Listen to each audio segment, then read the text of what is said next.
against Quignon and Cooper plenty last season. Where have you seen them over these last 2 days make the biggest advancement in their game? Yeah, I was talking to Q a little bit in between some of the periods. Just his understanding of the defense now, being a year in, having a full year of experience, and then kind of understanding what offenses are trying to do, attacking the defense that they play. So I think he's done a great job. He obviously was phenomenal last year for them. I'm looking forward to seeing how he does this year. How are you coming along with the hamstring? Where are you at, and what's the outlook? Yeah, I feel like I'm turning the corner a little bit this week, which is really positive. I was able to run a little bit more yesterday, so I'm getting there. Just taking a day at a time. Obviously it's extremely frustrating. I'm only been able to get like 7-on-7 lately and some one-on-ones, but just focus on trying to take advantage of those as much as I can. Do you feel like next week you should be able to, knock on wood, be able to get out there? I can't say that yet. It'll be close. Have they told you, hey, anything can still happen, and keep your head in this competition because it's not over yet? Is that the narrative? It was never even mentioned. I think we're all just going a day at a time. Going through camp. They'll make that decision whenever they want to make that decision. But I'm just trying to put my best foot forward on the reps that I do get right now. How did it feel being back here? It was great. It was great. You have a special season like that. You kind of build a bond with people for life. So being able to see everyone that I played with last year, coaches, trainers. I went in the cafeteria and saw all the people back there, and you got to give some hugs. So it was great. It holds a special place in my heart for that year. Really glad we were back here for this camp to go see everybody. We haven't had a chance to talk to you really since the Super Bowl. What did it mean to you to be out there late in that game? Yeah, it was awesome. The 5-year-old in me would have been going crazy. Back in the day. I remember watching Donovan McNabb. All those old days when he was making his runs, and to be able to be a part of that team was awesome. Having my parents there, my family, my wife. It was really cool. You were obviously a big part of that quarterback room last year, especially with Terry McKee. What have you noticed in his development? Do you still talk to him? Just how's the relationship? Yeah, we just talked a little bit yesterday and today. I think the system, I don't know if it's changing or a little different. Just kind of talking about, talking through some of those things, talking again about our defense that he was playing out there today. Tanner's an awesome guy, man. I know he's going to do a great job for them. He's prepared for it. He's a true pro, goes about his business the right way, so really happy for him. Kenny, how bizarre is it, or I don't even know if that's the right word, that after you get injured, Ben Dillon gets injured, now Shador is injured, and just this whole four-way quarterback competition took these unexpected twists? Yeah, it's a wild game. It's football. Everyone. I got my own problems to worry about. I'm just focused on my recovery. You never want to see anyone go down. We all want to be out there competing, so it's a tough deal. But I know each guy's trying to get back out there and be 100%.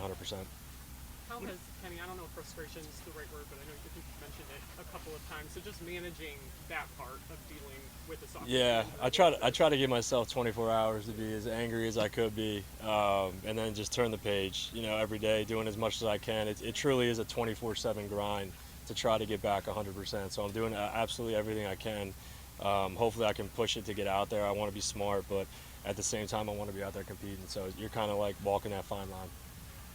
I know I think you talked about this back in the offseason, but just the experiences you had last year in Philly, what ways have you brought that to this team, this locker room, this quarterback room? Yeah, I think I talked to Tommy a lot about what we did last year, and I think he does a great job of looking at what other teams do, what other systems and concepts have been really successful for other teams. And he asked me a lot. He'll be like, "What were your favorite 5 from Philly? Favorite 5 from Pittsburgh?"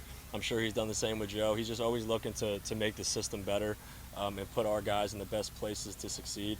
So, I think we go back and forth on a lot of the things that we did. We pull up tape. We kind of go through it that way. So we have a quarterback room with a lot of knowledge and experience. With Joe and Deshaun's played a lot of football too. So, I try to add as much as I can. So I think that's probably the main way.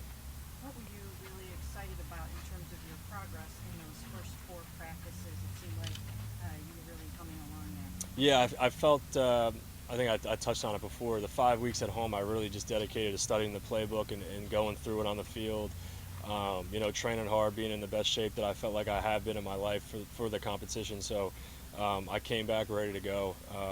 Obviously the injury is unfortunate, but I feel like I'm keeping that same thing in the 7-on-7 reps that I get.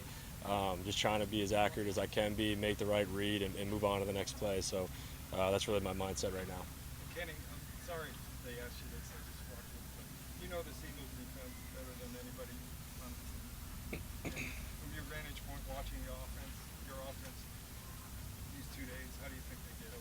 I thought they did a great job. I thought, there's positives, there's negatives. There's always going to be that. We definitely want to clean up the pre-snap stuff. Something the coaches are harping on, that we need to get cleaned up as an offense. But I thought it was a good battle for both days. I think there was highs on both sides. There were some lows on both sides. But the competitiveness, the want-to is there. I really liked the way we competed. Guys were going at it, so it was a positive. Especially in a setting like this, how much are you staying involved in the conversation with the other quarterback? Heavily.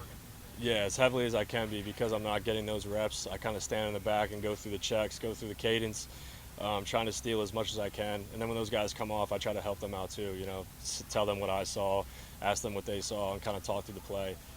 Then you have the meetings again to go over that and kind of have that open dialogue. So it's been good from that standpoint. I know you have your own issues to deal with, but did Shador, seek you out a little bit just for any kind of consolation, or did you have any words of advice for him for the oblique thing that happened yesterday? Yeah, I mean, we're in the training room together and we just talk about it. I mean, he's awesome. He's got a great attitude about it. He'll be back out there, as soon as he can be, just like I can. So I really like his attitude and how he's going about his business.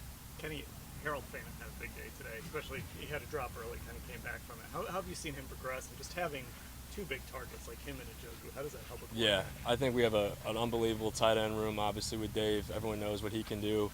But Harold's really stepped up. I'm really impressed with the intensity that he's such a quiet guy. And then he goes in there and really competes hard, and he'll take on a Mike Backer and run plays, and a DM one-on-one. He'll take them on with no problem, and then go out there and run great routes. So I'm really impressed with Harold and what I think he can bring to this team, if he stays on the track that he's on right now. Very good. Awesome. Thank you, guys. Appreciate it. Good to see you. Yeah, good to see you again. Thank you, guys.